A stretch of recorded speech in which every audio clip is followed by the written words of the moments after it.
Bonjour tout le monde. Lorsque vous avez une base de données qui comporte des formules, c'est toujours beaucoup plus prudent de verrouiller les cellules qui comportent des formules pour éviter qu'une mauvaise manipulation n'efface la formule et par conséquent fausse votre base de données.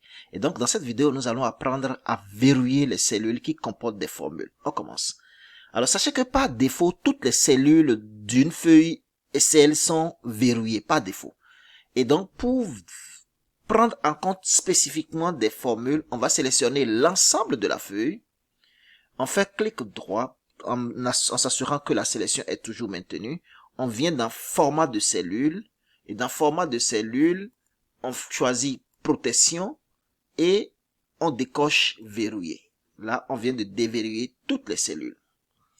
On a toujours la sélection et on va dans recherche et on sélectionne encore formule. Et là, vous allez voir que la sélection porte uniquement sur des cellules qui comportent une formule. Donc, voilà la première possibilité pour sélectionner toutes les formules qui sont sur une feuille. On va dans le menu accueil, on va dans rechercher et on sélectionne formule et toutes les cellules qui comportent une formule sont sélectionnées. Première possibilité.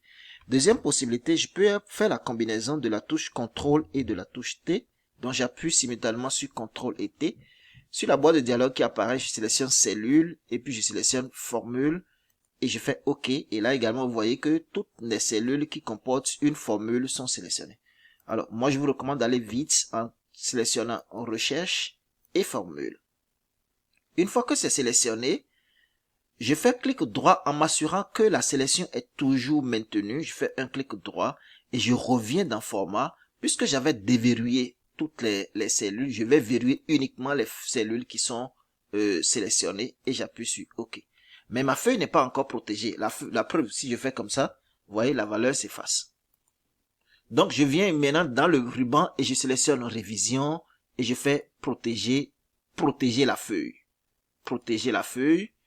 Et si je veux, je mets un mot de passe. Je peux mettre un mot de passe 1, 2, 3 et je fais OK. Cela veut dire que pour ouvrir cette feuille, j'ai forcément besoin du mot de passe. Mais l'objectif n'est pas de protéger pour que personne ne puisse l'ouvrir. C'est protéger pour qu'on ne puisse pas mettre, pour qu'on ne puisse pas modifier la formule. Donc, je ne vais pas mettre de mot de passe. Si vous voulez mettre un mot de passe, vous tapez là le mot de passe et vous faites OK. Et cette fois-ci, si je cherche à supprimer la valeur qui est dans cette cellule, elle va me dire que cette cellule est protégée et que je ne peux pas modifier. Par contre, si je cherche à supprimer cette cellule-ci, vous voyez, j'ai supprimé parce que c'est pas une cellule qui est protégée. Donc, toutes les cellules qui comportent des formules ont été protégées et personne ne peut les modifier. C'est très important pour les grosses bases de données. Alors, si moi-même, je vais faire une modification sur ces cellules-là, je ne pourrai pas.